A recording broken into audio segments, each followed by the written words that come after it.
And there's a cat. Hello, hello. Welcome on into another Monday Live of the Whiskey Crusaders. I'm Will. I'm Matt. And I'm Today Marshall. we're joined by Marshall from Rough Spirits Collections. We're going to be talking all about rum. Tomorrow is National Rum Day, I believe. And so we're going to be deep diving into the topic of rum. We've brought Marshall along to help us out, answer questions that we might not know the answer to. Thank you. Matt, I do you want guarantee to? you, Marshall knows way more about rum than we do. But yeah, if you want to tell about your channel, Marshall, so they can find you and all that good stuff, let them know a little bit about yourself. Yeah, so after watching enough of these crazy goofballs of all kinds from Whiskey Crusaders and Tribe and Mash and Drum and everybody else, which I'd imagine most of y'all are pretty familiar with, I thought if these bunch of goofy people can do it, so can I. So I just kind of jumped on in here, and being that my main focus is rum, I figured I'll just make this into kind of a general spirits channel with a main focus on rum. But I drink a little bit of everything except for Isla whiskey. I don't touch that stuff. It's delicious. Yeah. So no, that's just kind of it. I post on multiple social media platforms from Instagram, Getter, YouTube, Rumble, all over the place, just to kind of cover all the bases. And it's definitely a very interesting demographic change between each site. So I'm having a whole lot of fun with it. This is pretty amusing. I try to get out at least one kind of 1 minute short real vision video a day. And then I've got some 5 to 10 minute content coming up, some interviews with some local distillers. I'm actually heading out to Andalusia here pretty soon to sit down with Moose and just kind of talk with him for a few minutes. So that's going to be pretty cool. And then I've got Azeo coming up after that, which is out in Fredericksburg, Texas.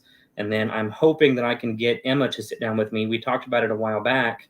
Emma from up there at Balcones, to try to just get her take on some of the stuff they're doing with their rum, and especially some of their newer releases coming out up there, which I know you guys are fans of that distillery. So yes, we are. We're definitely drinking some Balcones rum tonight towards the end because it's like 68.3 or something absurd like that. So we'll wait for later. Yeah, they get a little hot over there. Yeah, but that's the way we like it. So it's all good. Most of these are well above 100, so it doesn't really. We'll start with the baby stuff. So I think we're going to start with tonight with some Old Monk 7-year Triple X from India, because our buddy from India requested us to drink this, so we're going to drink that just for him. I don't know if he's probably not quite here. I know there's a 12-hour difference, so it depends when he usually gets his lunch break, but hopefully we'll see him later this evening. Say hi to everybody here in the chat. We got Travis Waller, we got C. Jackson, Craig Benefield, Pinch Hitter, which there's Jim. If you haven't checked out Pinch Hitter, check out his channel. Of course, there's also Scotch Down Under, an awesome Ken down there in Australia making Legos and talking about whiskey. Checked out his as well. Scott Moody, John Kranz, Spencer Mav, let's see, Peter B, Steve Burko, 4 Leaf Whiskey, and hopefully I got everybody as they come in. Obviously, we'll greet them all. All right, so like I said, let's pour some of this Old Monk. It is 40%. It's 7-year-old. Apparently, it's been around since 1982, is what it says. The best-selling brand of gold medals is the Monday World Selection since 1982. So I don't know anything about it beyond that. You know anything about Old Monk at all, Marshall? I've actually burned through a bottle of Old Monk, and I decided I'm not going back and buying it again. It's cheap. Yeah, I mean, it's not, I think, amazing. It's not, I'm going to say it's not bad, but I'm going to say it's not good. If you're looking for something cheap that you can put into a cocktail where it gives you a little bit of funk, sure. Yeah, that sounds about right. I haven't had a lot of Indian rums in general. I think it's maybe the only one actually on this from India. Mm-hmm. But I know that Emerald makes a couple that I've never tried them though. I don't. Have you had the Emerald ones? Are they any good? Mm-hmm. The Emerald one is actually, I think, better than the Monk. And the only reason why I say that is because I get a better flavor evolution with the Emerald. It's still super simple, but there's definitely more of a front and back palate in the Emeralds if you're looking for an Indian whiskey. Okay. Say hi to rum, sorry. There as well. It's good to see you in here. Oh, and Travis had, I guess, a fun time there in a 17-year Port Charlotte. That sounds awesome. Good fun times there in Scotland. His trip there with the tribe, apparently. Oh, and I guess Peter says he was in the rum before he was in a bourbon. So, but it led him to bourbon, so it's all good. All right. So, what do you think, as well? I haven't sipped it yet. The nose smells super sweet. It's very sweet. It's very sweet. That there's no doubt. And I think everybody knows just what's the definition of rum in general for you, Marshall? Like for most who live. I mean, I know it's sugarcane, but beyond that, like what's like the definition of it? So, I mean, rum is only one individual line inside of the cane spirit category. Down in Brazil, you have things like cachaça, which is basically rum, but not rum. Then you have your sugarcane rums. You have your molasses-based rums, which is a lot of your Four Squares are molasses-based. Some of the stuff coming out of Texas, Louisiana, stuff like this Andalusia, those are going to be, pressed cane juice rums, and that's going to give you a lot more of a wider portfolio, wider palette. I think, in my opinion, a lot of rums that are, based in cane juice are going to be far superior to anything that you're going to get out of a molasses or anything like that. Now, I know there's a couple of companies that actually try to pass off things like sorghum, which is actually, I've got a couple of little sorghum products here. They call it the Golden Biscuit Sorghum Spirit, but this is advertised in the distillery as if it's a rum. And if I gave this to you blind, you will think it's a rum. There's almost no difference between this and rum, even though it's coming from a grain. You've also got sugar beet rums, which are technically not a rum, but it's literally, you won't be able to tell the difference if I give it to you based off of a cheap kind of store-bought option compared to that. Okay. And then you have some that are kind of a bit more exotic, where they actually like to do like an evaporated cane juice. And that one, the ones I've had from that really haven't been honestly very good at all. Now, what I like about rum, personally speaking, and this is just me, I've had some disagreements on this. I think rum offers a wider flavor portfolio from one side to the other than whiskey does. I've had Islas, I've had, everything in between for ryes, bourbons, everything. And I do honestly think that rum actually has a wider portfolio and a deeper, more rich flavor palette in general, personally speaking, than anything that comes from grain. But I don't know enough about rum to have an opinion on that. Them are fighting words, but maybe I'll learn something. Maybe. Yeah. I try to put a bunch of different countries in here tonight, and then some other like wild card random crap that I don't know. And just know it says rum on the bottle. See, my problem is right now I don't have a high bottle count, but what I have is just a metric ton of samples of all kinds of stuff. I've got rum from Fiji, from Trinidad, Panama, Guatemala. I've got rum from all over the place. It's way more than I've ever had. I'll tell you that. That's for sure. Well, we brought you on the show because you'll know way more about it than I do.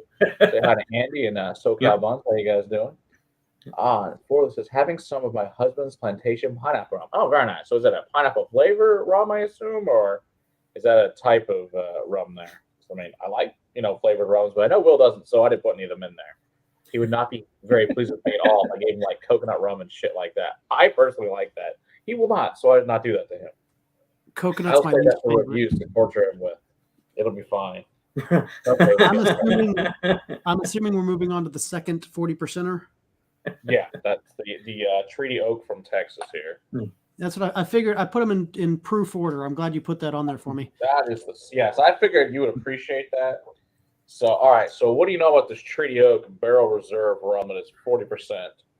This is like, I don't think it's an old. Oh, that's the old bottle. Wow. Okay, yeah, you can't even get those anymore. So I believe that one. Now I could be mistaken, but I believe that one there is a molasses based rum. I have not had a chance to get a hold of that bottle. I've got a buddy that I was talking with a while back that might give me a little bit of that one. But everything I've had from Treaty Oak has always been just a slammer. It's always been a good one. Whether they're using cane juice like they're doing now, or whether they were using molasses like they used to use, either way, they've definitely been able to use their techniques in aging to really push their rum way past where it normally sits. So well, this smells a lot more like Matt. I muted you on my end too. Sorry here. Oh yeah, I'm good now. Yeah, you're back on now. Okay. Yeah, no, this smells significantly more, I think, up our alley of things we want to. Because for us, some of them are too sweet, but I put them in there anyway because they're just unique. But I try to get the less sweet ones in here for the most part tonight. Well, this smells much more oak influence. This smells much more down the vanilla, caramel, cinnamon paths. Let the people see you smell. Oh, I thought it'd be good. A pineapple infused rum. That sounds delicious. I think I'd like to try that. Is that fairly easy to find, that plantation pineapple infused thing? I'll have to check that out so we can find that and try that one of these days. The hard thing is to find like rum bars. Now I know there's one up in Door County in Bailey's Harbor. There's an amazing rum bar up there. We get to try some cool stuff up there. But besides that, it's all rum bar I've ever been to. That was a huge. They had like 70 different rums. I think we have 3 in Austin, and all 3 of them are, I mean, absurd premiums. This has always been my thoughts too, Travis. I'm hoping to be proven wrong about this tonight.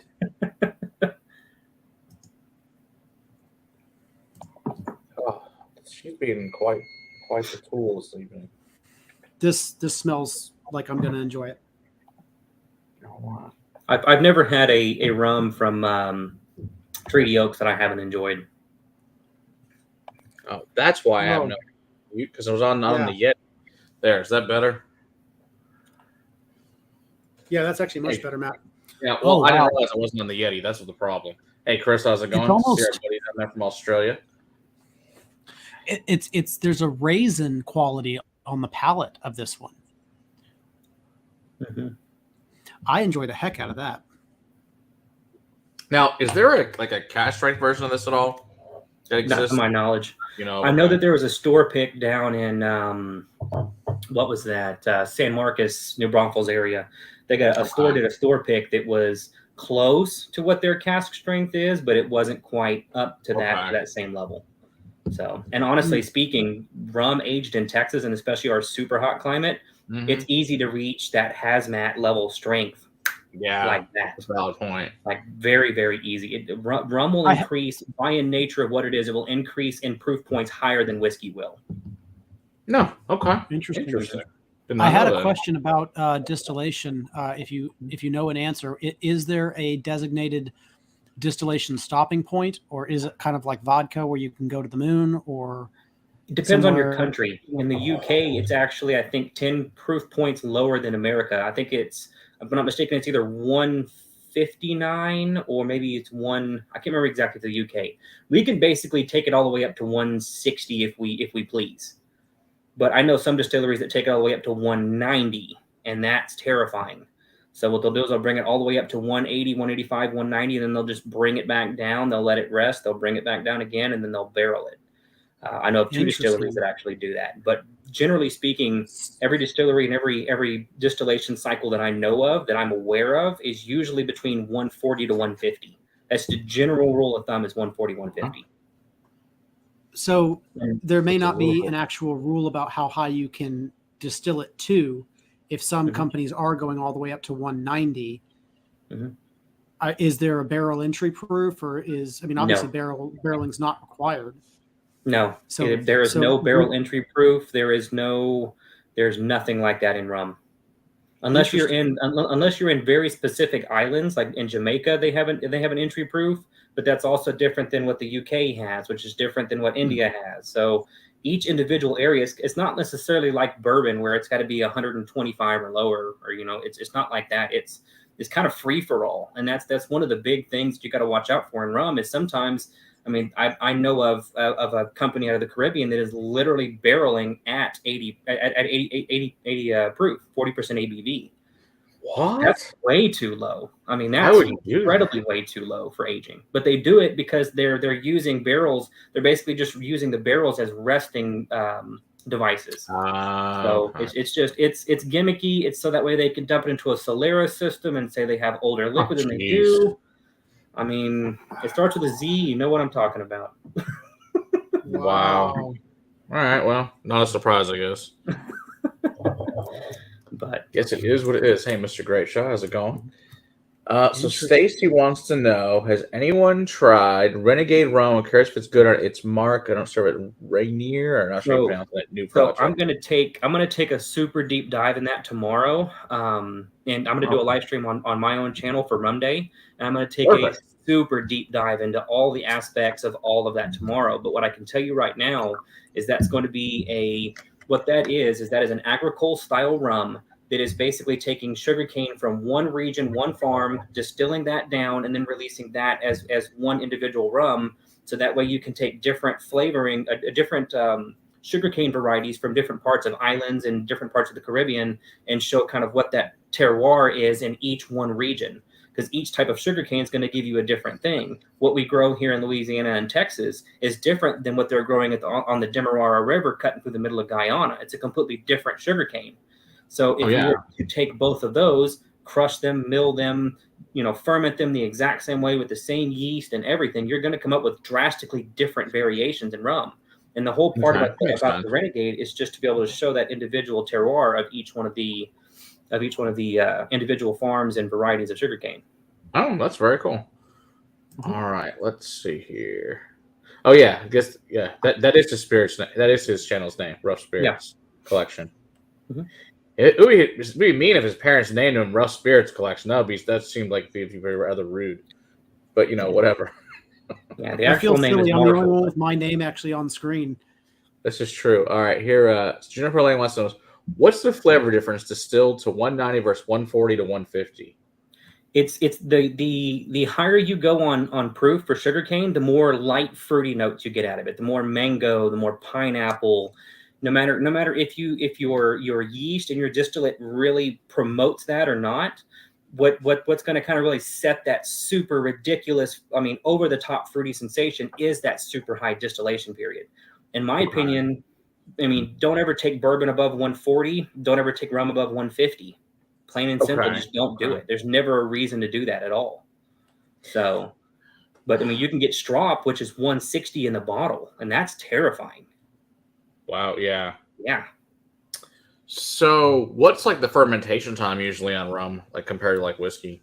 Depends on the size of your vat. If you go down to Guyana, it's going to be around 2 weeks or so in giant open top wooden vats. So one of the things with fermentation on sugarcane is it's going to be very different than doing what a lot of people do with like a whiskey or a grain spirit, where tends to be very controlled and very monitored.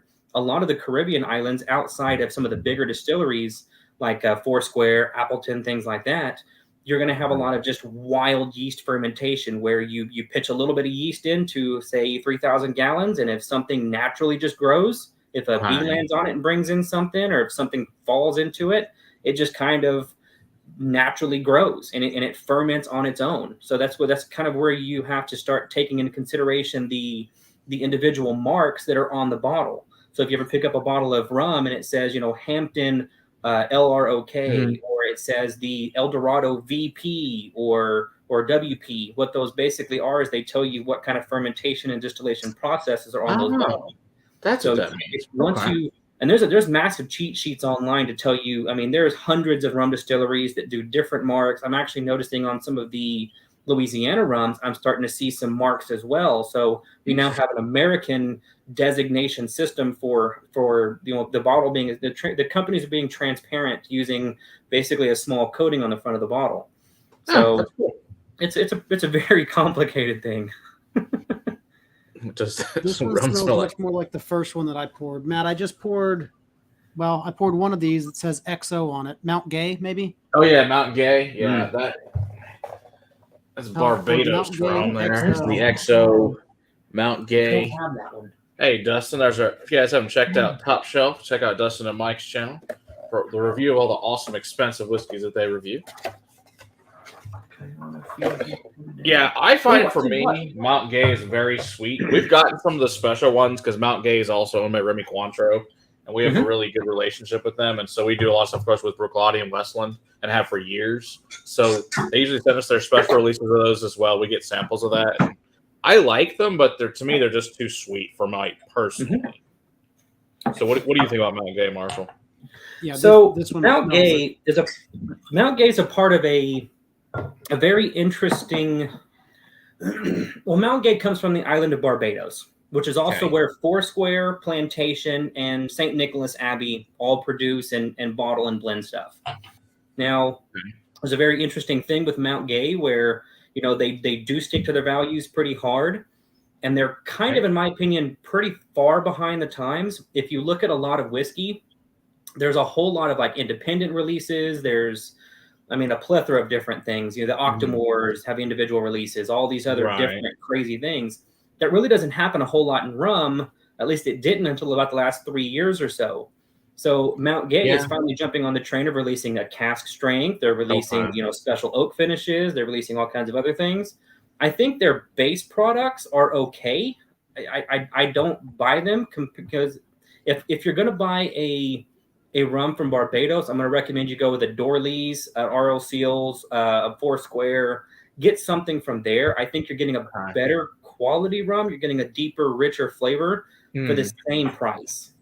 And it's from the same island using virtually the exact same sourced material. Okay. Now, as well as that, keep in mind Plantation is also on the island of Barbados.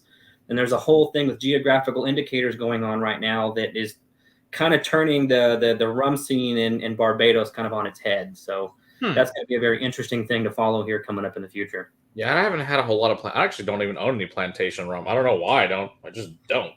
I guess I need to correct that. You got to be very careful with Plantation because they do sweeten a lot of things. That's what I heard.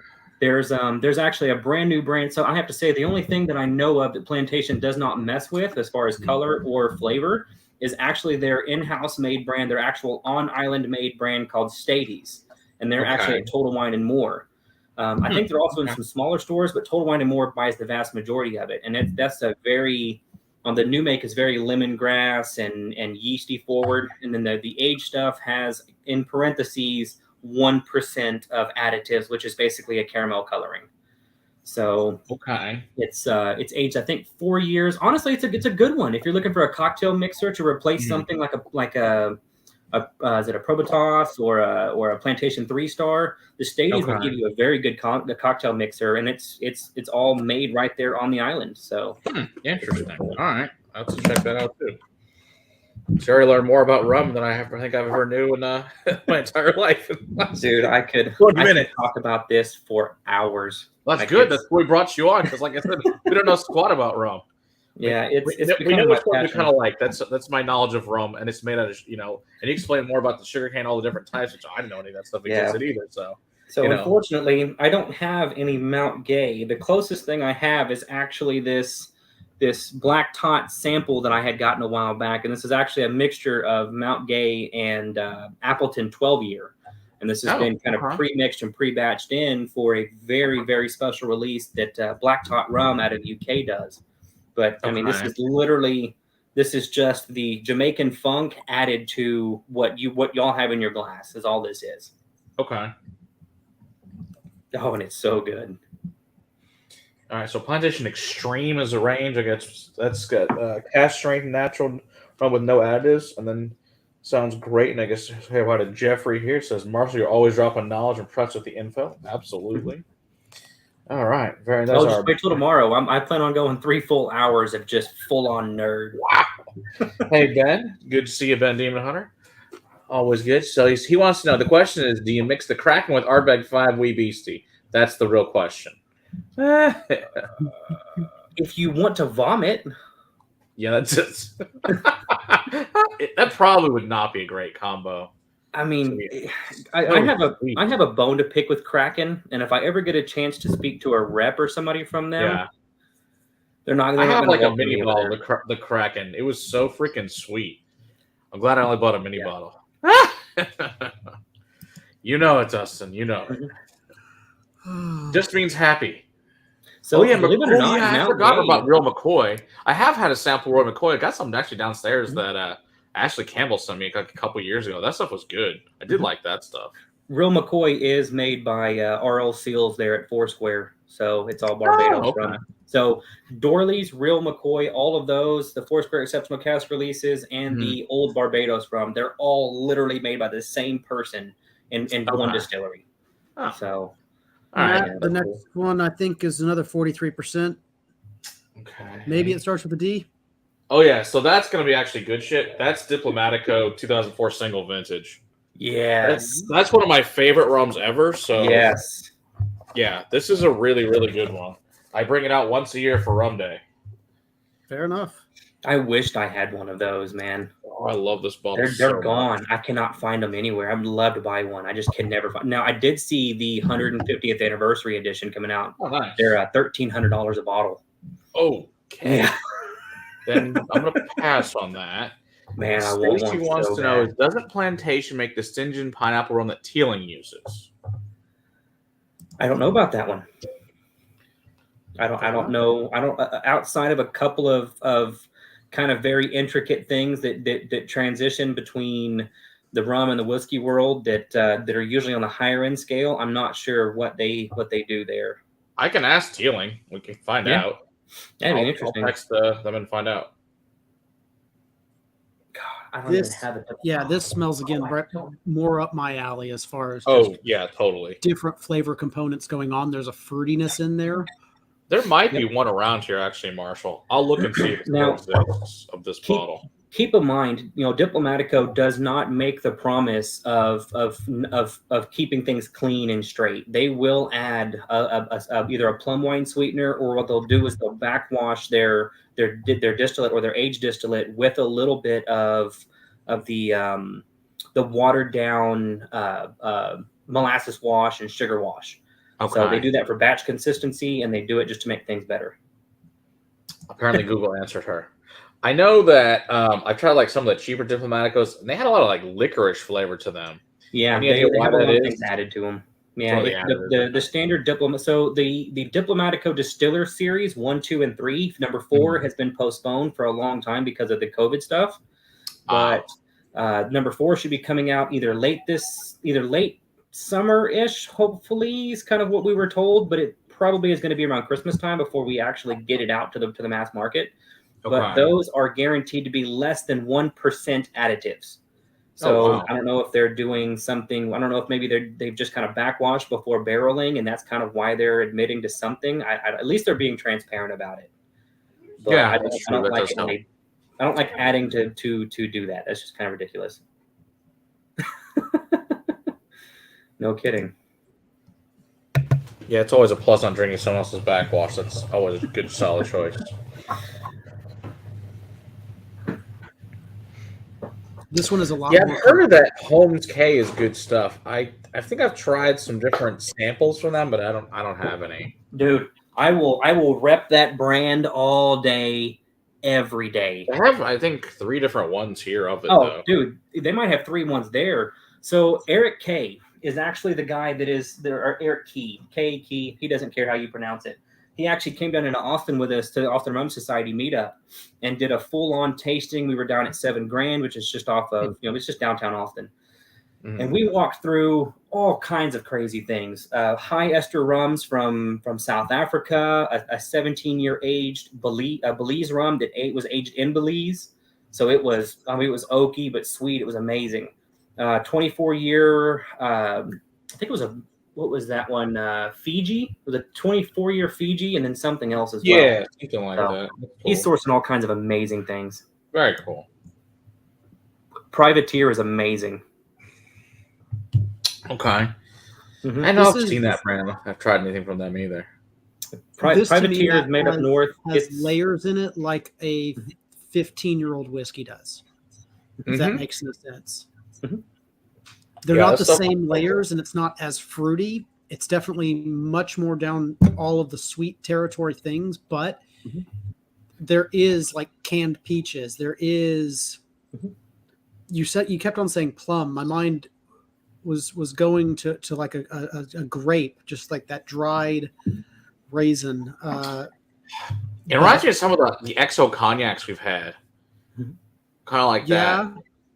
Yeah. We have to have more experience with cognac. I'll have to have like maybe Robert come on or something. I know he has a lot of cognacs. He can come and explain that one day to us. That and Armagnacs can get pretty complicated as well. Right. I try to stay away from those. Man, Dustin, this is the first one that actually feels like it has a depth of age to it, though. Mm-hmm. So Staci wants to know, what is a good Jamaican rum other than Appleton?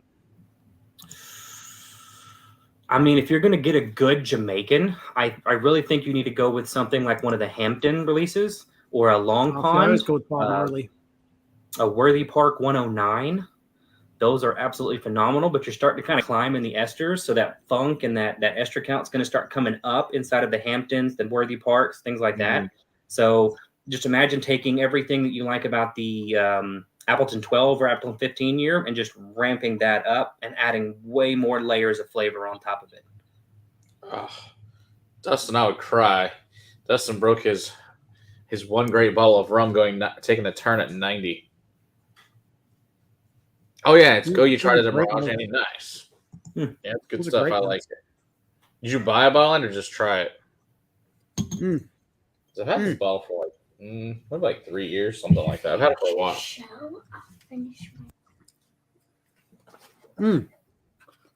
I like that one. I think the next one we're moving on to is a clear one.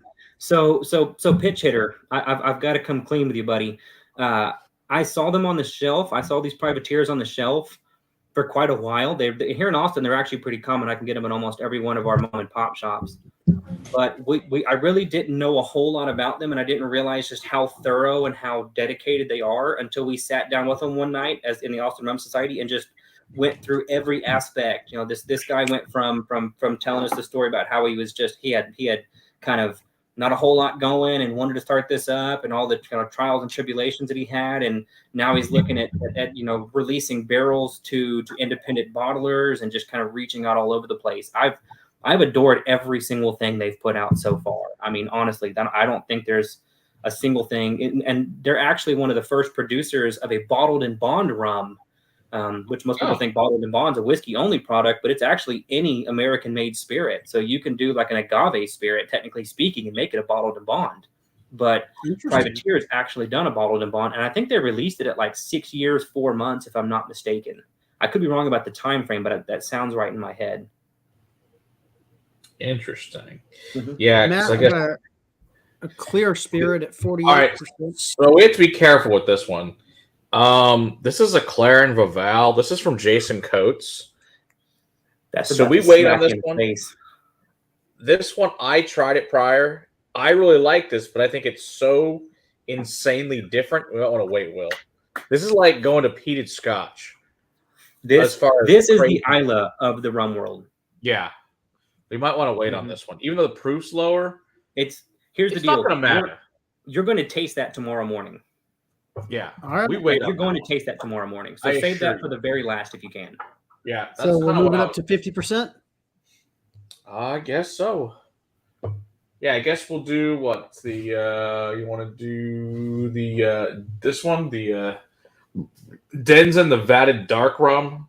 It says it's a blend of 80% dark rum from Guyana and 20% rum agricole from the Martinique distilled in pot, wooden vats and French Sauvage stills, something like that. But can you do me a favor? Can you make that face again? Make that face. Yeah, okay. That's the face I thought I saw you make. Hey, Richie, see how's it Matt, going? you want to show off the bottle? Oh yes, there we go. I don't buy that. Yeah, I met the rep for them. I don't know, maybe 2-3 years ago, and they were at Mirage. They brought this one. I thought it was pretty unique, so I thought it was cool and fun. So picked it up. It's like $30. Yeah, it's pretty cheap. It's good for mixing if you're doing something like a 6 or 7 ingredient tiki cocktail that can really bury the aftertaste of that one.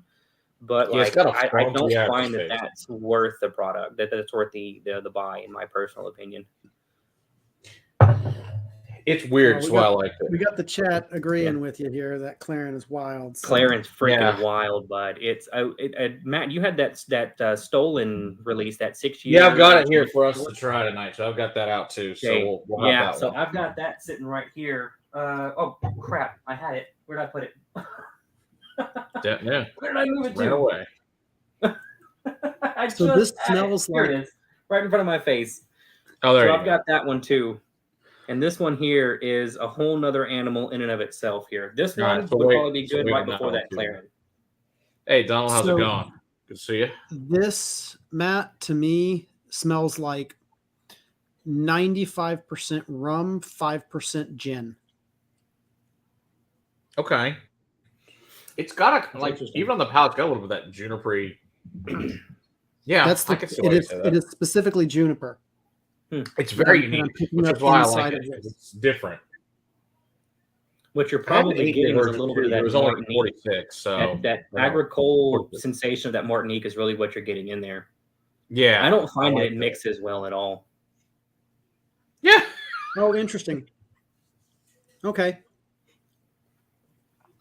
The other option is go to Chris's house and try the rums at Chris's house. That's probably the best choice. He has all the rums I probably ever need to taste. Move your camera up a little bit. Yep. Show off. Move the camera up a little bit. Oh, this is interesting. Yeah, that's why I put in there. I I forgot I even had it. I was digging around for shit today. Mm-hmm. So, I don't know. I don't dislike it. No, it's unique. Which is why I thought it'd be interesting. So I'm gonna pour Yeah, I because I thought don't have this the same was, lineup as y'all. Different stuff. Just, I like weird shit. You guys all know I like weird shit. So, Yeah. if it's weird, Matt, I that's get to give you something tonight. This Do is what now? actually my first rum from Thailand. Ooh, The Cane Island Thailand rum. It's a 5-year in column still. 40, I think it's 43% ABV. Made in Thailand, aged in Thailand, and then brought over to the UK where it was bottled under mass production. And I have to say, these little Cane Islands I've been picking up lately. I have been falling in love with these. Oh yes, let's try that. Very cool. So Scott, I get to give Matt a sample of something tonight. I did. I'm excited to try it. So Scott wants to know what is an essential rum whiskey lovers should have in their bar? An essential rum for whiskey lovers. Doorley's 10, yes. Real McCoy 12, Real McCoy 14. Those are going to give you the simple bourbon characteristics. If you're going for something like a rye, I recommend you getting something like a Trinidad style rum. A lot of Trinidad's give you a very rye-like characteristic. I can't really put my finger on it quite exactly, but I think that's going to be a good representation of a good rye whiskey. Okay. Now, if you're looking for Isla, you got to go get you a high ester Jamaican. And that's going to be something like the Worthy Park 109, which is honestly just a very good one. The Hampton LROKs. If you get a chance to catch these little stolen bottles around, there was about 20,000 of these that were put out. And they are about as funkily aggressive as you can possibly get. So if you're somebody that likes an Octomore, that might be more up your alley. So... But as far as that, I would say that the only other things I would recommend trying, if you like chewing on oak staves, you can get you a 4 or 5 year old Balcones rum. That's very heavily oak forward. I love that. Montana up in Colorado makes a very sweet rum that's almost kind of like a bottled cocktail. But other than that, I mean, it's just you got to kind of an Appleton Signature, an Appleton 8-year. Those are good, easy, simple funk. And then if you're looking for just kind of a really good put together mixture, find you a Black Tot. Black Tot's made out of the UK. Overall, it's going to be about $40 to $50. They're sold most of the time at Specs, and I think that'll be a very good all around good blend. There you go. Richie Z, he's everywhere. That's true. It's like he just shows up. You go live, Richie Z shows up. It's amazing. Yeah. So that's a good question. So Mike says, don't overlook a good white rum. Something like Providence, great for instead missing. The only white rum I had I thought Will would even remotely care for, which I didn't send to him because I figured one white rum was good enough for him, was the Balcones white rum. But the rest were all like cheap white rums, which I know he doesn't like. I didn't think he wanted any military special. I figured he could avoid that tonight. He'd be happy not drinking that. So I did not send any military special white rum. I didn't pick up any white rum when I was down in Blanco, but I will next time I go down. Oh, yeah. I'd like to try it. White rum, too. Sarah had a headache this morning, and it never really went away. She didn't feel like a whole lot of sugar would help that situation. Yeah, I don't think that would help at all. So white rum is an interesting beast in and of that you never really know what you're getting in a white rum. The reason being is because it's kind of like a lot of people who make a white rum still age their rum. Most of the time it's 6 years, sometimes a month. They'll actually age it and then run it through a charcoal filtering process. So I actually picked this up. This is it's a clear rum, but this has actually been aged 6 months in Central Texas. This is by Round Mountain Distilling Company. So it's right down the road from Andalusia and all the rest of the big guys out there, the big trio. Cool. This is a small, I've actually got an interview coming out with Mike. I've been trying to edit it. I'm just not very good at editing, so it's taking me a while to get it out. But this one here has been aged for 6 months. This came out dark amber after 6 months in Texas, especially over the summer. And even went through a charcoal filtering process. So this is a unbelievably sweet, easy sipping rum for like $21, which is great. Nice. At the same time, I wanted to buy a rum that corresponded with the same price tag, or at least near the same price tag. So I picked up this XQ silver rum. This is drain pour garbage. Absolute. Good to know. Don't buy that. Cool. Like, I wouldn't make a rum punch with this if I'm being real honest with you. It's got this very sour, metallic, like essence of vanilla added to garbage vodka is what it really tastes like to me. So you got to be careful with clear rum. Outside of a couple places in the Caribbean, they really don't make good clear rum anywhere. Okay. Our rum, I say our rum, I actually work with Andalusia, if y'all don't already know. Our rum is an agricole rum as well, and we put this out at Navy strength. Do you want to tell us a little bit about Navy strength? So what you hold in your hands, which I have as well, right, is actually a lie. This is not actual Navy strength. So Navy strength has been advertised as 57% alcohol by volume or 114 proof, but that's not actually true. Like the actual reason behind Navy proof is because way back in the day, in order to kind of fight off things like scurvy and all the other diseases, what they would do is the British military would actually give their sailors the option to have a daily tot, aka the reason why black tot has its name. It was they were given a daily tot of rum, which was usually 4 to 6 ounces, depending on kind of size, rate, how much money you had, what you did on the deck. 4 to 6 and they would give them a small section of rum. So that daily tot was always, and I mean always from the dawn of time, it was 54.5% alcohol by volume. Every single one of these from Black Tots, 54.5% alcohol by volume. I wished I could explain it to you, but this is actually from a British company who uses a very interesting process, not to dive too much into it, but whenever the Navy decided they were no longer going to use, be giving their rum to their sailors, they called it Black Tot Day. Therefore, the reason for Black Tot rum. It was kind of like, I mean, you might as well just call it the Pearl Harbor of freaking Britain. They were so mad. People were quitting the Navy over it because they were killing time-honored traditions. There was a whole crazy backstory. But Navy strength is actually 54.5%. Somehow, somewhere, somebody came up with this 57% and just said, "This is what we're going to do. This is Navy strength. It's easy. It's divisible by all kinds of different metrics, and it's easy to scale down, proof down. It's a certain amount of averaged out water that you have to use to dilute." I thought that was the proof in which it burned. I thought that proof in which it burns. Well, that might be where they derived the 57%, but the actual Navy strength. I thought it was American that. So you were talking British. The story I read was that it was American, and that it was from gunpowder igniting in a pinch. That may be somewhere. I've never heard of that before. Everything that I know of Navy strength has always been that's gone back for 216, 17, maybe 217 years now. That Navy strength has always been 54.5%. That's just the way it's always been. And if you look at Navy strength, I believe in Australia, it's the same way. I'm not sure about Canada because I have no idea if decent stuff comes out of Canada. I've never had a Canadian rum. Spammed by the bots again. Hello, bots. Fucking thank you for spamming our channel. But yeah, no, I think the guy that was actually representing Black Tot, who was a former British Navy member, was telling me that they're telling us kind of in a nutshell, like the 57% thing came out of nowhere. All of a sudden, some advertising company came in and just said, "This is what we're going to do," and people just ran with it. But if you see that, that's not technically Navy strength. Interesting. Did not know. I'll take your word for it. You seem to know a lot more about this than I do.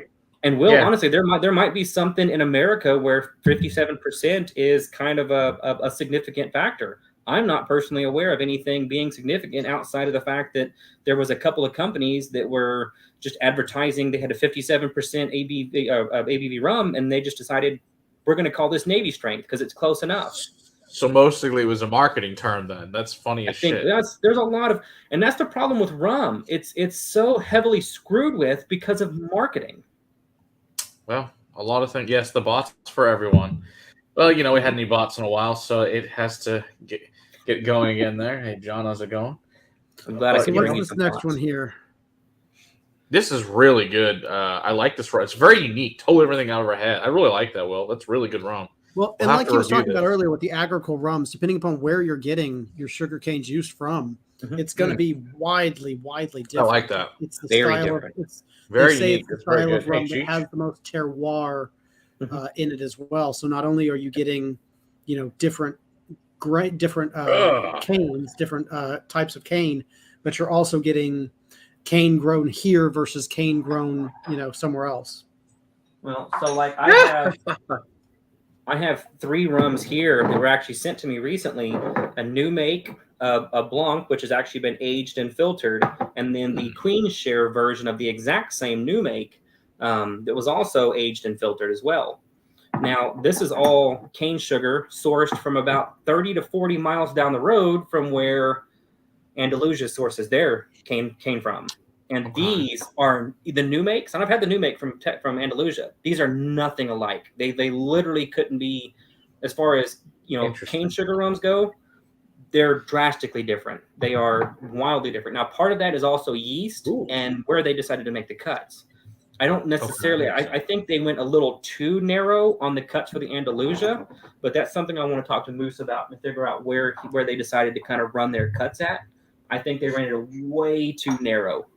I think they were using whiskey cuts on rum is what I think they were doing. You're shitting me, Andy. That's hilarious. So you think he could have gone a lot more into both the tails and the heads? Oh, far more. I think based off of what I got out of that new make, I think he could have robbed from both sides very effectively.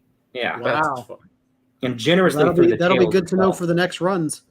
Mm-hmm. What is this next one called? 58%, Matt? The 58%er was. Sorry, I got about 30 minutes left in me and a whole lot of whiskeys to get through, so we're gonna have to step it up, boy. Oh shit! Where is this one? 58. You got something cooking. So this is the Foursquare Insomni. That's the one you got, Will? Yep, that could be. Yeah, it's a 17-year Foursquare. SQU. That's a brand new release. Yes. Yeah, I don't even have that bottle yet. I need to get me a few of the exceptional casks. I've burned through a few of them. The 2008, 2009 Redoubtable, Shibboleth. Sovereignty should be hitting shelves any day now. Astronomy just hit. So it's Richard Seals has a booklet. That one's good. Yeah.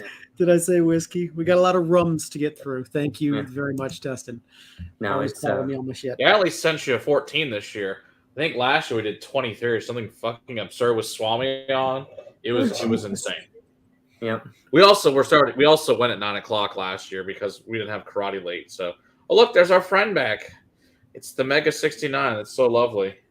It's a great ad. So I'm sure you must get so many viewers on your ridiculous spam bot. It's like you've nothing better to do. Clearly not. I mean, somebody's got to be clicking on it because otherwise they wouldn't do it, right? No, I guess that's probably true. It's 60%. 60% of the time it works every time. That's right. This smells so good. So what makes Foursquare so special? What makes them just like really, really good rum? So Richard Seals is probably one of the best distillery owners, brand reps, all around just super knowledgeable guys. And he's actually of Canadian, descent. He comes from Canada, moved to Barbados, started probably one of the world's largest rum distilleries at this point.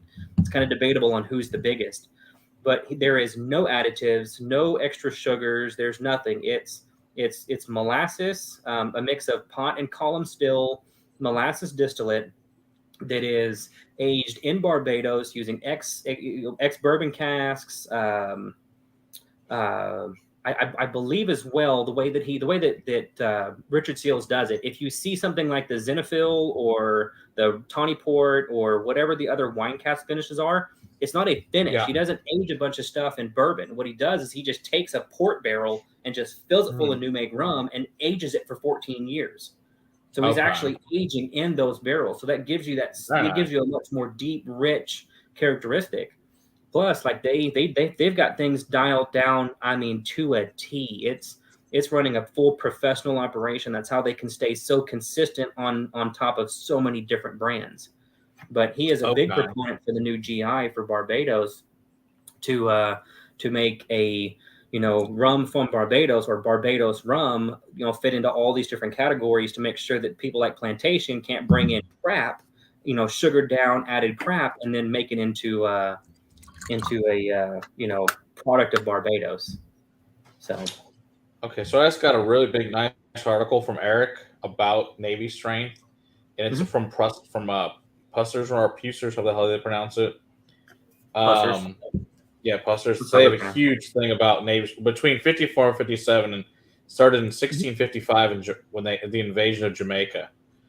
Very interesting. All right, I'll post it so that we can in the chat so you guys can read it.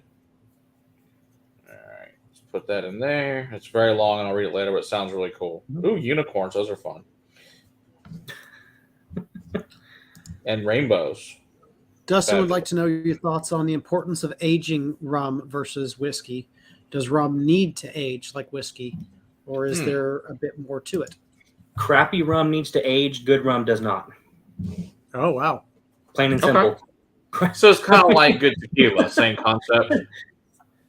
So aged rum is great. And there's a lot of good things that oak can do. It can strip out a lot of bad flavors. It can add a lot of cool things. But at the same time, like a Mount Gay Silver is already a good silver rum. And Mount Gay rum is already a good rum.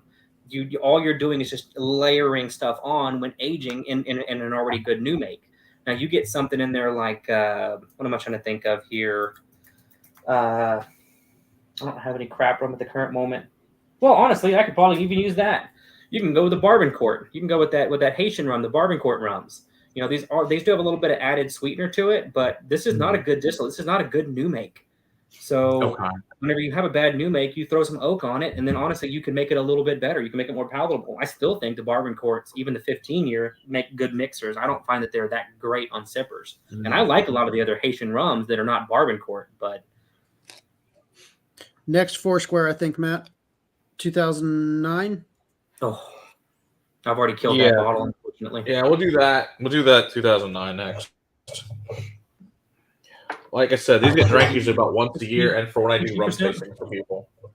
So, yeah, so this is the 2009 12-year ex-bourbon. This is, to me, one of the best there is. I love this one. The 2008 and 2009 were good. Was this the Spirit of Arts, or whatever the heck it is? I don't know. If Eric's in the chat, I think he's here. There's a pick that Mirage has that was in a Foursquare barrel that is unbelievable. I think I still have some. That stuff's really, really good. So the Astronomy, Shibboleth, 2007, 2005, 2007, 2008, 2009, and then coming up now, the 2010 here pretty soon. Those are all aged 12 years. They're all at 120 proof.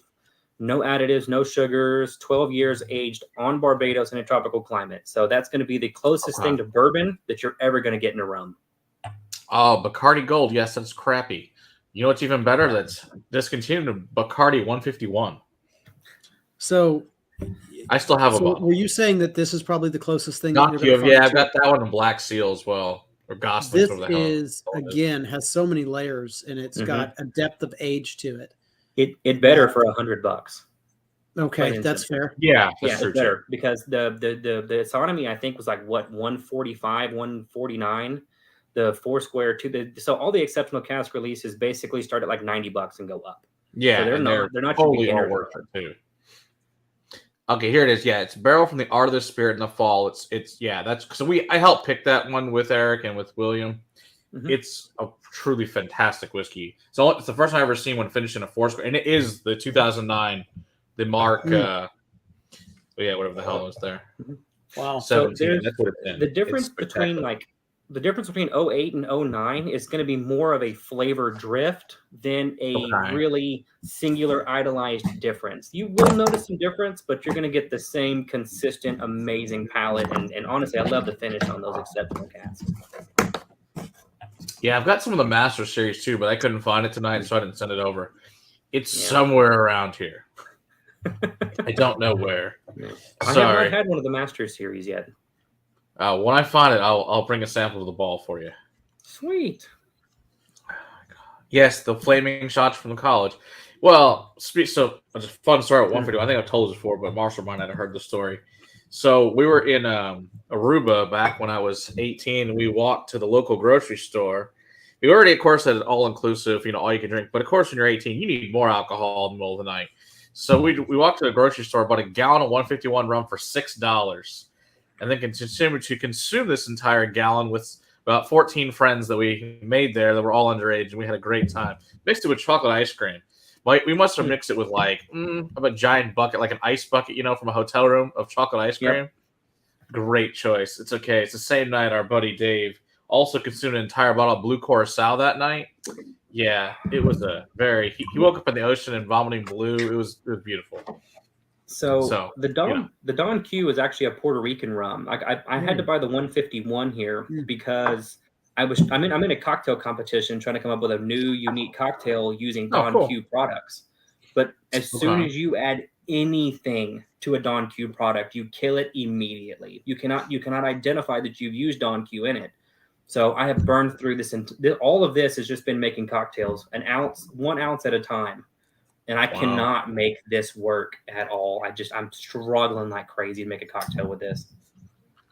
Yeah, it was not a good idea, Juniper Lane. But, when you're stupid and most of you are all well under 18, it was a great choice to get one. It's like I said, you paid $6 for a 151 gallon. That's all you need to know. This couldn't possibly, it was going to end poorly. But hey, when you're that age and have no money, it tasted great. I think the first time I ever got sick on alcohol was chocolate milk and Kahlua, and I drank like 5 of them in a night because God, that sounds so bad. Child. Oh, it was so bad. It was such a bad idea. That's so much sugar. Oh God, that sounds so horrible for you. Yeah. All right. That's 60.7% ABV. 2 words. Second one is IZ. Yeah, so this is Ron Azilico rum. So this is the pick. This is actually Mirage's pick right now. So they let us borrow the bottle for the show tonight. So this is actually available. So Mirage, if you guys are local, you can come pick this up. So this here, will you make the full screen there, Will, for me? Yeah, make that full. I can't read the label on that one. I've had their rum before, and it's phenomenal. So yeah, this is a mix of 3 different distilleries that they put in. This is a cask strength. It's also a pick for the DFW Rum Club. So, but yeah, it's supposed to be really good. I've tried it before. It's really good stuff. So yeah, if anybody's interested in this, it is still available at Mirage. Do you remember the price point or? It's like $60. It's not bad. Argonaut, you in there? The last Ron Azilico I had was actually in rye whiskey casks. That was good. Oh, nice. Yeah, this one says it's open to the fruity aroma of apricots, prunes, honey caramel, fresh green cangers, and jaggery. I'm not really sure what jaggery is. And then it's undertones of American oak, toasted nuts, sweet pipe tobacco, finishing with tannins, rich flavors of rum. Well, no shit on that part. So, yeah, $69. Okay. I knew I was close. All right, so I'm pour a little bit of this, but I like it. Yeah, I feel like this is more in the category of an alcoholic beverage for somebody that really loves sweet tea. Sugar. This is very, very sweet. Much more sweet than Dustin, you're more right. than half of the ones that we've tried tonight.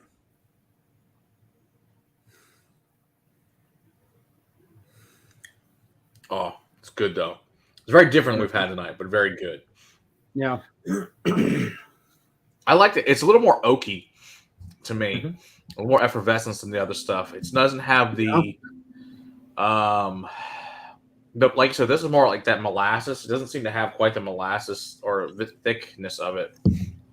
No, it's light. I feel like that would go really, really good on a big cube in the summer.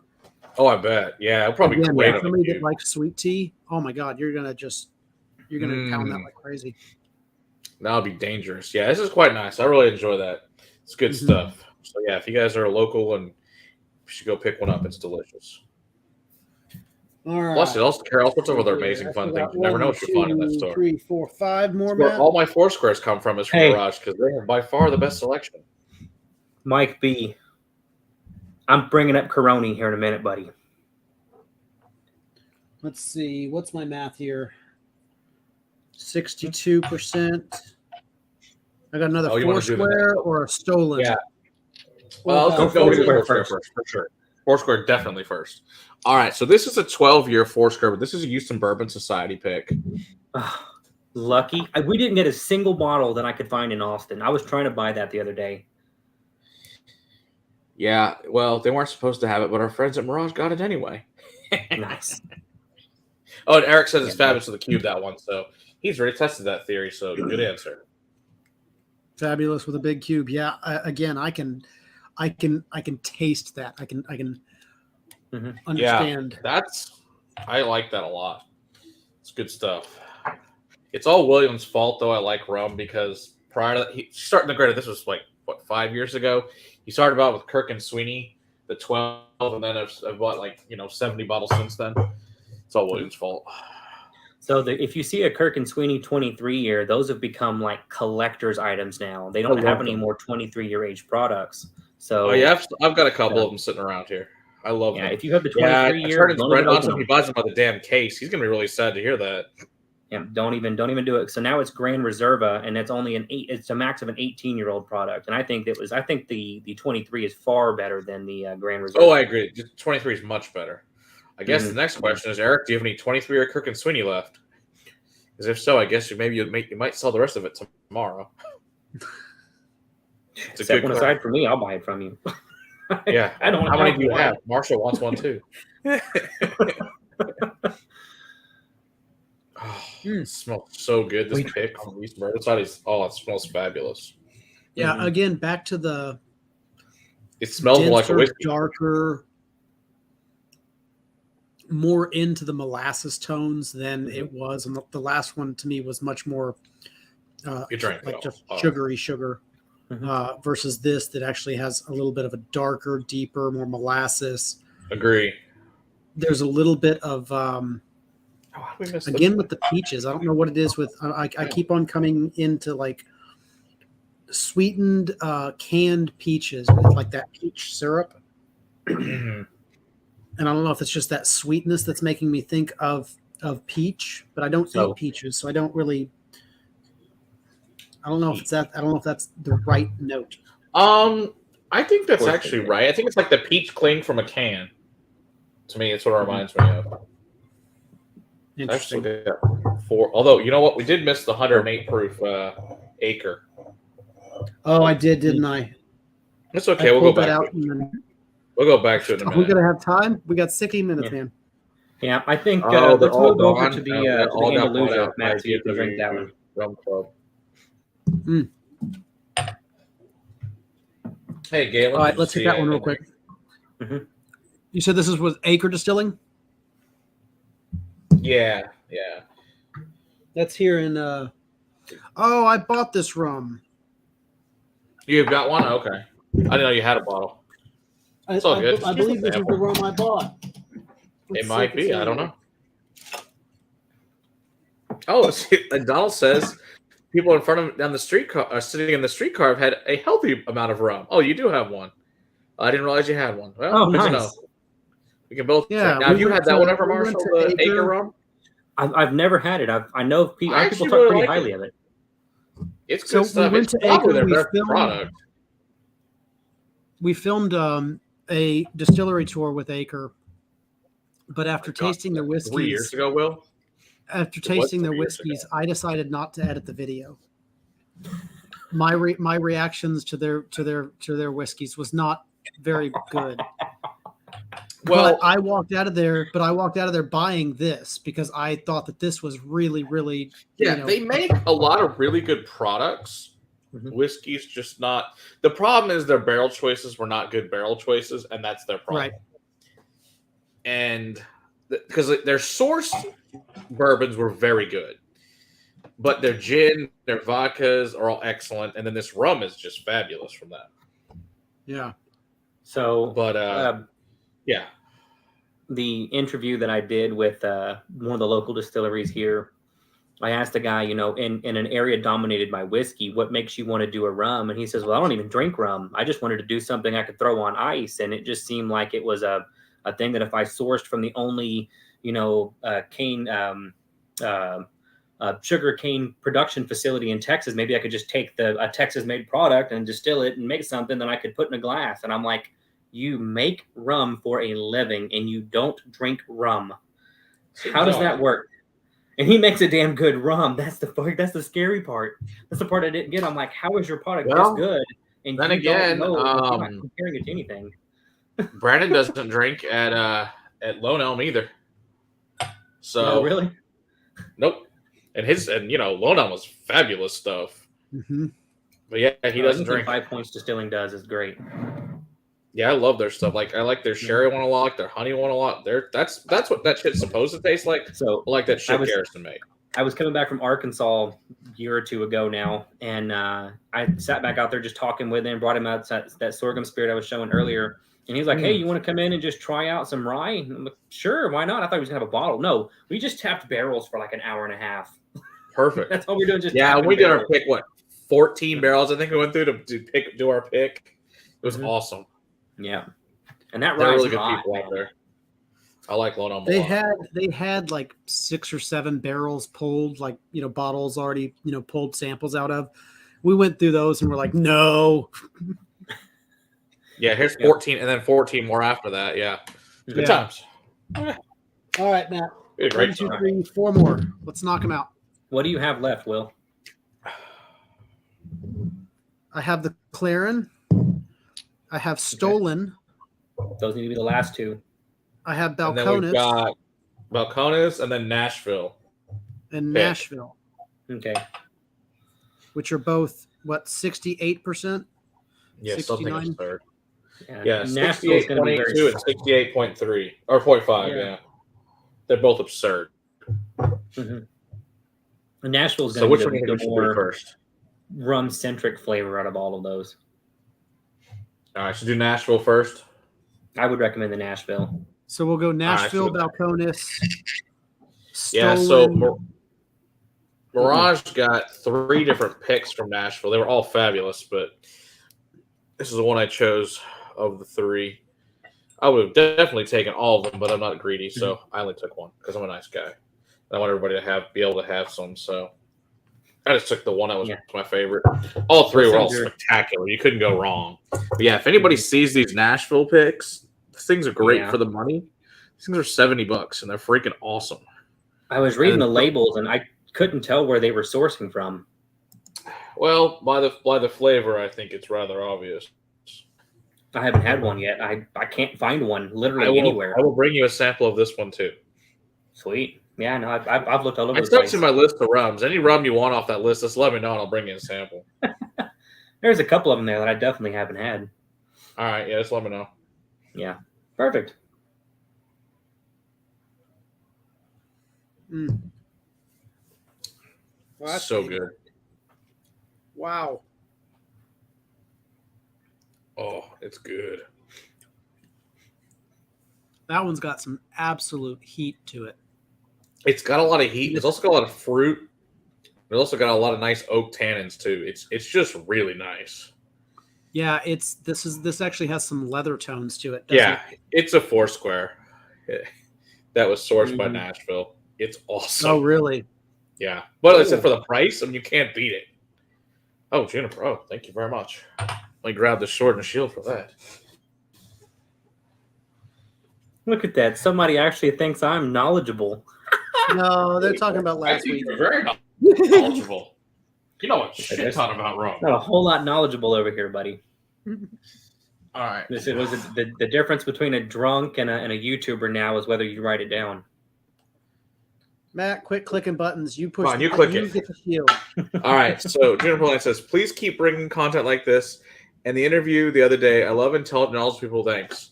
Very welcome, Juniper Lane. Appreciate it. Thank you very much. We are trying very, very hard to. Yeah, we try to be really selective on our guests. That we keep, people that are really knowledgeable on the show. We try not to bring fucking around people that doesn't serve anyone's purpose for what our channel does is knowledge. So we bring people like Marshall and people like Scott. So actually, my mom and her sisters actually get to go to High Wire here, and at the end of September, they want a trip out there, so they're gonna go over to High Wire. So that'll be awesome for them. I love you too, Donald. Yeah, that's funny. Other than it being, I feel like, other than it being a little hot, I like this one a whole lot. Well, this might actually be too hot for my palate, and I like hot. I like it. I'm interested to see what Sarah thinks when she feels better of this one. Will, if you need more, let me know. I'll send you more. I opened it for the. I opened this one for the stream for us.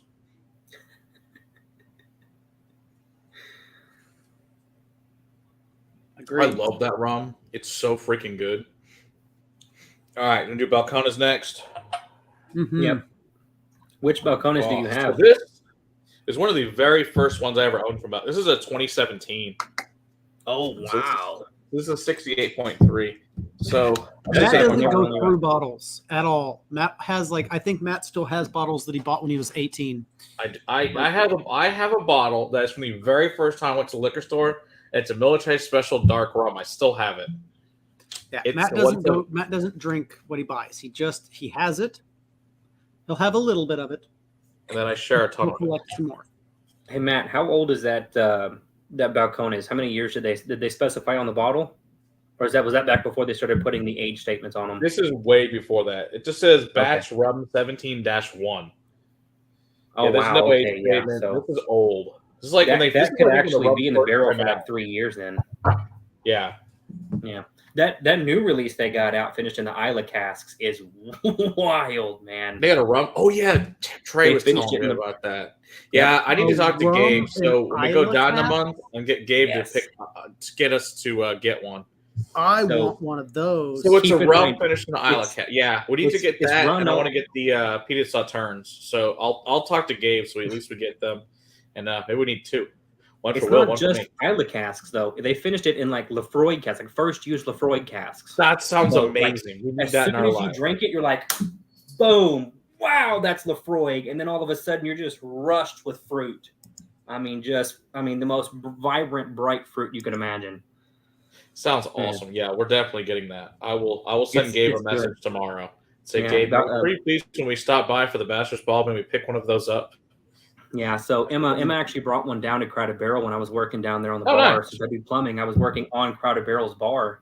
And Oh, that's Richard's cool. like, hey, have you seen this? And I'm like, obviously I have not, but are you going to pour it? What are you waiting on? For real. If you brought it, you better pour it. You're right. Like, so Iron Root has their Icarus is usually finished in Lefroy cask and port cask, and it's awesome. And then How about- Mount so- Gay oh actually my gosh, has that's a good point. a smoke. You'd smell amazing, Dustin. A soap aged in Lefroy barrels. That'd be awesome. I would definitely bathe in that. That sounds amazing. So Mount Gay actually has a smoked release as well. It's about probably 3 or 4 years old now, but they actually have a peat smoked release as well. Oh, Oh my so god! this is the rum I told the story about that I choked on and coughed back up, and strings of my throat came. The top of my roof of my mouth actually had strings come off of it. It was horrible. That was the worst I've ever had choking on alcohol. It this came back is- up. It was awful. It is This rum it's huge. is fabulous. I love this It's rum such so a freaking much. huge brew. Yeah, Dustin's exactly. that comment of the night. Yep. God, but it's so good, Matt. I want forget Irish Springs. I want that Isla Springs Lefroy edition. So do I, Dustin. So do I. For real. Oh, All right, so Matt. I think 2 more. for a instead of doing which speaking of, we still need to film some freaking liqueurs, which I forgot. It was so busy yesterday. Maybe Thursday night or something we can film them because we need one for Don't we Saturday. have one more? I think we have one more in the queue. Do we? I don't know. I have to look at the queue. I don't know if we do or not. If not, we need to film something. Hey, maybe we'll Yeah. film this Balcones rum. That'll be our liqueur for the week. I'm So- not All opposed. right. Stolen. Do the stolen first, do the clear in second after that one if y'all are All at right. that point. And Will, Sounds I'm actually kind of interested to see how you're going to take this one because this is a pretty high ester Jamaican. This one here has it's fruity and meaty and smoky and garlicky. It's got a whole lot of different things going on to it, and I think it's kind of it's definitely an outlier for it's kind of the Hampton LROK ramped up on steroids. The kind of the base addition for this one was the fact that it was being aged in Jamaica. It didn't match the flavor portfolio of what they were aiming for, so they sold it to an independent bottler, which is when Stolen actually bought they basically bought it in giant totes. It's 6 years old, 61.5% ABV, and this is a funky one. Yeah, that's why I bought it because they were trying to. My gosh, I don't know how many years ago I bought it. It was like maybe 5 years ago. It was a long time ago. Had some girl at Total Wine was like, "Hey, want to try some weird ass rum?" I'm like, "Sure, why not?" I'm like, "Hey, this is pretty good." She's like, "I don't know anything about it, but it's weird and you might like the way it smells." I'm like, "Okay, why not?" Matt, that one is you said it was 123 weird. That was proof, right? that was my first sign. It was going to be good. Matt, that one is 123 proof, right? Yeah, it's that one. Okay, it's the same one. Okay. I like the way that it smells a lot, but I like weird shit. So that for me is Will, always weird. The answer is yes. Yeah, weird. So Will, what are you getting? It's a lot of the same sweeter notes. But to me, I'm getting a sour lemon on this one. Sour lemon. Okay. That I haven't found on any of the other ones so far. It's that lemon head the only candy. Jamaican I've given you too. I don't get that at all. What I get is more like a grape Fanta. Yeah, there's a grape soda. Okay. Yeah. Mm-hmm. I can definitely find that. Yeah, pretty quick, pretty easy. Almost Dr. Pepper. It heads down a lot of those soda paths. You didn't mute yourself, Matt. Thanks. You didn't mute yourself, I didn't make Matt. it. You got that whole sneeze, man. Sorry, everyone on earbuds. Does not feel good. Oh. Reminds me of like that, that sugary double bubble, but it's like in the wrapper. It's that, whatever that on the wrapper itself note is, whatever you want to call that. Yeah, it's like that metallic, shiny, grapey. Now, what I get is summer sausage and garlic. Interesting. I do not find a savory. I can get behind garlic. Like a smoked sausage and like a garlic note. That's what I get on the palate.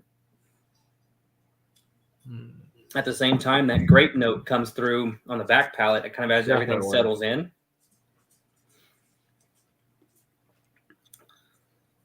This is probably one of the most intricate rums you're going to drink outside of a Clarin. So very interesting.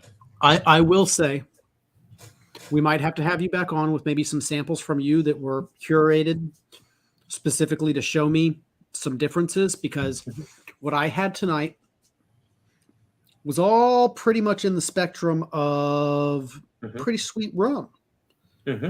And I was told that there's a difference between bourbon all the way to Isla Scotch. Is this claret going to be, that's the Isla? Is that what we're going to get to? You're going to start getting a lot closer to the flavor density of that Isla with a Clarin, and then even with these Stolons, these are definitely the more of the off cue unique, and then the Clarins are just a whole nother beast. Yeah, remember that one we got from the Turks that we tried a few weeks ago, Will? That was that crazy wild, whatever that hell that thing was that we tried for them. That was that rum. Yeah. And they said we did those samples. That thing was cool. I liked that. Matt again blind would be fun. Matt again blind. Yeah, that would be definitely interesting. Have one start pick something and try to say what it is blind. Who? Man, when you have over 3,000 to choose from, then that'd make that fucking rough. There's more shit I forget about that I own. They could choose from. It would be terrible. You still think it's at about 3? I figured we were getting closer to 4 at this point, but he's still saying about 3. Although you just completed a list, didn't you? I haven't counted in a while either.